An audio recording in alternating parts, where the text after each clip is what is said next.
Hi, I'm Becky Norwood with Spotlight Publishing House, and this is Stacy Schilling.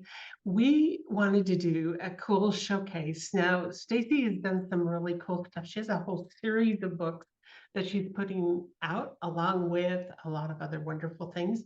But Stacy, show them your shirt. So what we got go. I So love this my is wavy hair. my shirt. So this is the front. Oh, that's so cool. So we wanted to showcase Stacy and what she's doing because she's getting ready to really come out to the world with a big project she's been working a number of years on. And let's talk about it, Stacy. Let's talk about your process and your vision and what you've got going. Well, I have a lot of things going on right now, Becky. I am in the process of trying to finalize my shirts that'll be available to the public to purchase. So I'm still working on that. I'm in the process of updating the website with that information so people will be able to go to the website and purchase those. There's already activity sheets and coloring sheets on the website that you'll be able to purchase through my Etsy account. I'll redirect you there. I have a YouTube channel. I've also been using TikTok as well as my Instagram and Facebook. I just created a Facebook group for the books right now. And I have to go back in and finish my Kickstarter campaign that I'm going to be launching. And then I also need to figure out and lay out and design the bookmarks. And then I'm going to be doing some sticker sheets. And then I think every time the t-shirts get mailed, because I think I'm going to have to mail them, I need to create some sort of little thank you card to stick inside each one of the packages just to kind of thank people for their purchase. And so I have a ton of projects going on. I'm waiting to get my ISBN number so I can launch book one and book two in the series on Amazon Kindle as e-publications next month. And then after that, come June-ish is what we're aiming for to launch the official hard copy case bound books of book one and book two and do a massive launch as well. I'm also waiting to hear back from somebody about doing plushies as well too. So I have a lot of ongoing products. I'm still trying to find a wavy or curly girl owned business that I can tag team with so they can print the characters in the hearts onto bonnets, silk bonnets, scrunchies, as well as pillowcases, and then do a joint venture to where somehow we figure out with our attorneys how we're going to split the proceeds. It may be 50-50 because it's my designs, but then it might be their product. So on their fabric, and because they're going to be doing all the shipping. So I'm trying to work with them. I've reached out to a couple hair enthusiasts, influencers, as well as business owners in wavy or curly hair about collabing with them. And I think the more that the books and the girls and everything is sort of out in public and on display, people will eventually catch on and want to be a part of this. So whoever wants to tag team with me, I am looking for somebody.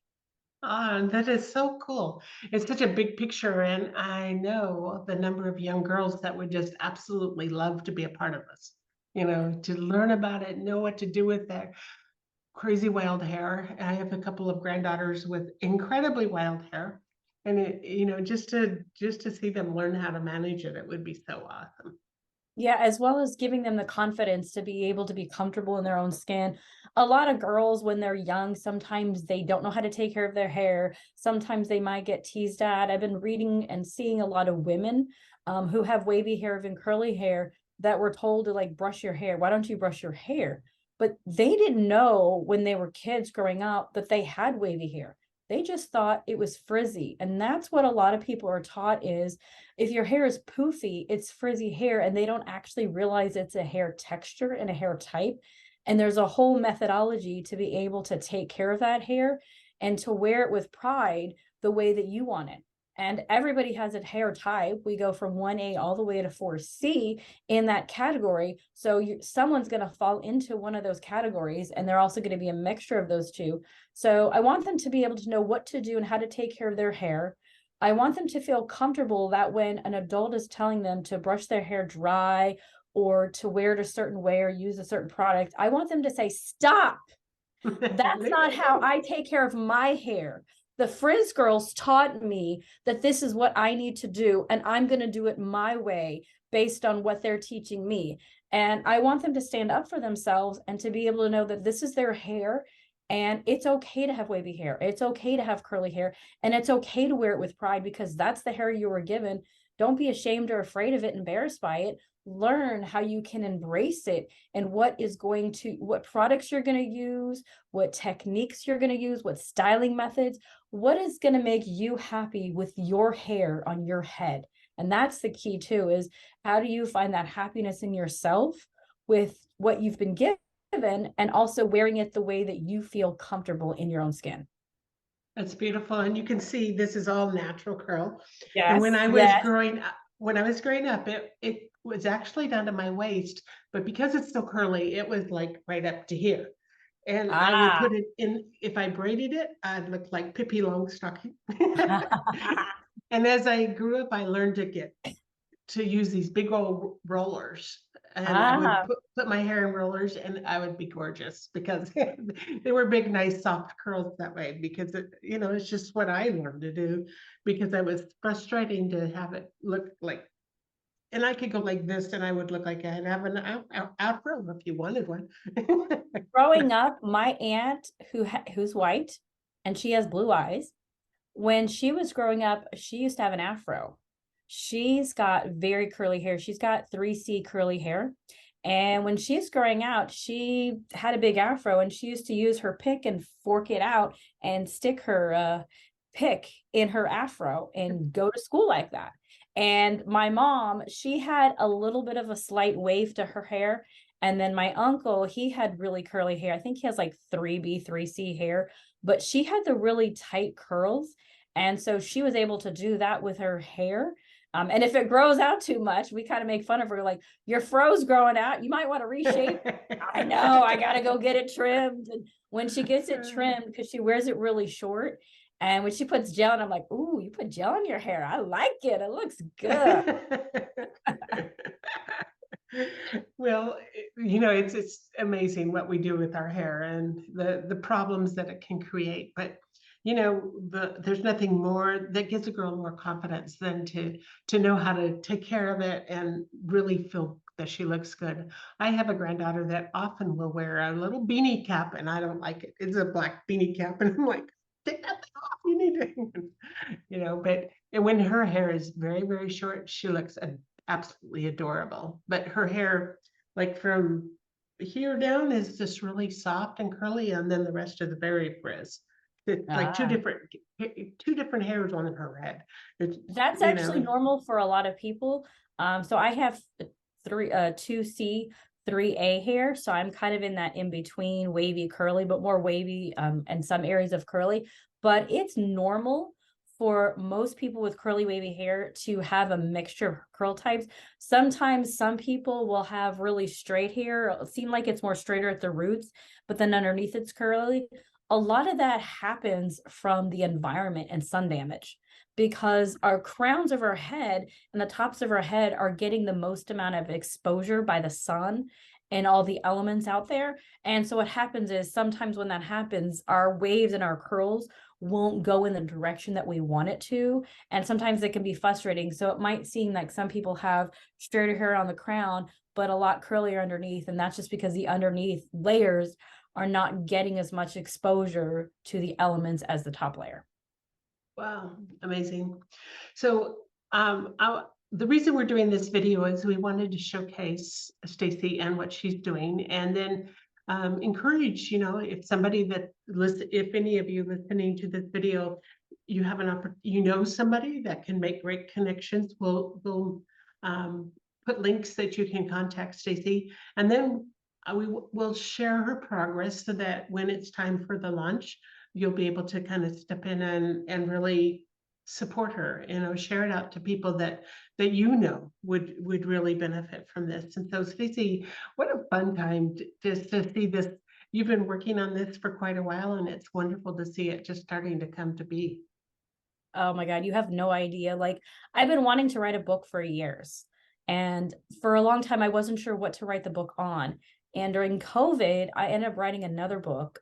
It was basically half graphic design, half my story on me as a graphic designer and some of the things that I went through as a designer and how to sort of help navigate young designers in the industry what to do. But after having someone read my book, just the first chapter as well as the table of contents, they gave me some feedback. And I didn't know where to take that book and what to do with it at that point. So it was kind of one of those to where you need to just put it on the shelf, leave it alone, and go away from it. Because if you don't know what to do with it at this moment, there's no sense of investing time trying to figure out how you want to make it work. So in that process, with that on the back burner, I had a desire to do a book still, but I wasn't really sure. And what happened was I was also teaching, and I was teaching art and design. And then I started teaching some hair classes to kids. And as I was teaching them online about how to take care of their wavy curly hair, I started to get this idea that there's got to be some sort of book or educational material that kids can learn about their wavy curly hair. And at that time too, as I was trying to transition my hair from wearing it straight for many years back to wearing it natural curly, I was learning that there was a lot of women, teenagers, young adults, women who maybe had a baby and had always had straight hair, and all of a sudden they've got curly hair, or women that had gone through cancer and their hair was stick straight before they had cancer, and then after chemo treatment their hair got wavy or got curly, and they're like, I don't know how to take care of this hair because I've never had this type of hair before. And I realized that the wavy curly hair market was starting to grow, and it was starting to become a phenomenon because more and more women were learning about the curly girl method, and branching off of that was the wavy girl method, which is more tips and tricks that benefit wavy hair versus what works for curly hair, because sometimes products work well for wavy hair that don't work for curly hair and vice versa. And then you also have the kinky and coily categories too of those 4A, B, and C hair, which is a completely different hair type, which sometimes requires completely different products that not even a 3C can actually use on their hair, because their hair types and textures are completely different, as well as with the way their scalp produces oils and so forth. And so I realized that if this is becoming a very huge need and an issue for women, how much more so is it coming for kids? And is there a kids book on the market out there that can really teach kids about wavy curly hair? And as I started to think about it, I realized I don't think there really is, and I need to be a part of this because I have something to say and share, and I can do this. And I started deciding what they were going to be called. And I actually had the name of the characters, the Frizz Girls, even decided before I even created them. And when it came to creating them, because I'm an artist and designer, I looked at several different cartoons just to kind of get an idea and study what they were doing in body language, facial expressions, hair type, hair shapes, eyes, noses, mouths, and things. Because as artists, when you draw, especially when it comes traditionally, you spend a lot of time looking at subject matter. And it could be in books, it could be online, it could be in person. And when you study that subject matter, you're trying to figure out how do you capture that in a two-dimensional space, that flat space that you would see like on a piece of paper. And as I started getting the ideas, I just started sketching away. And then the ideas for face shapes came, the ideas for the hair came, the ideas for the body type, the clothes. It was extremely important for me to make sure that the characters were all had modest dress, because I'm focusing on girls ages 5 through 13. And of course, if you're older than 13, even adult, these are appropriate for you. But it was extremely important for me, having worked with kids all my life, to make sure that the bodies and the faces, and more importantly, the clothes were appropriate for the age group, because I didn't want to create characters that were going to offend children, or more likely their parents and Or their grandparents. parents. Yeah, exactly. Because sometimes some kids' clothing can be a little bit risky, and some parents find certain clothing types and brands and sizes and shapes a little bit off-putting. And I didn't want parents to feel like this is a book that their children cannot read or want to have because of the way the characters were dressed. So I wanted to make sure they were appropriately dressed. So they all have t-shirts, they all have shorts, they go to about their knees, they're all wearing tennis shoes. and socks to make sure that they're appropriately covered as a young child, because it's really important, especially when you're a designer and artist, that when you're targeting your target audience, whoever your niche market is, you really make it geared toward them. And not only did the characters have to be designed right, but they also had to be a reflection of these young children. And so I really, really worked on making sure that everything looked appropriate. So that way, if a 5-year-old child picked up the book, their mother or father or grandparent would not be ashamed or embarrassed for their child to read it, because the clothes were not appropriate. And I didn't want that. And I didn't want parents to feel that way and make them feel uncomfortable, tell their kids, no, you can't have this book, and this is why. Because when I was growing up, anytime I went anywhere, if I wanted a toy, my mother said no. But if I wanted a book, you better believe she pulled You out her got wallet and bought me it. that book. Whether it was a coloring book, an activity book, or a book to read, or a book to look at and just get inspiration from, she bought me books because it encouraged me to read, and I still read today. And so I wanted to go in with that same mindset for these children to have this type of book and parents to feel comfortable. And then as I was realizing it, I needed more than one character. So there needed to be more than one Frizz Girl. It couldn't just be me. It could be several. So I created several. Now, some of you may or might not know, but actually 4 of them are actually made up characters. So their likenesses, their hair type, their texture, their names are completely made up. So if they represent anybody that you know, it's totally coincidental because I didn't make them up. However, 3 of the characters are actually based on real people. Obviously, Stacy is based on me. Penny is actually based on my Aunt Penny, the one who actually grew up with an afro and wore a pick in her hair. So it's based on her. And a third character is Cameron, and she is based off one of my good friends, her granddaughter, who has coily, kinky hair. So 3 of the characters are actually based off real people. And so they were also part of the inspiration for creating this book for the genre of kids. That is so awesome. Well, we're going to do these recordings as we progress along through this whole series. And this will be really a lot of fun to kind of see how it develops, because she has a lot more in store.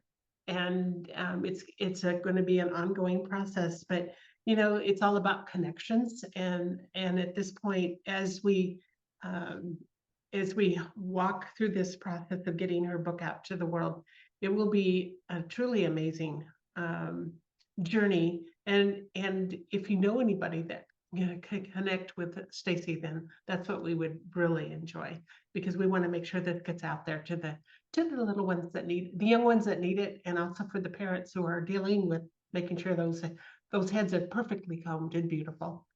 Absolutely, absolutely. All right. Well, stay tuned, because we will be bringing more your way. And thank you, Stacey. It's a fun time, and we'll keep everybody posted.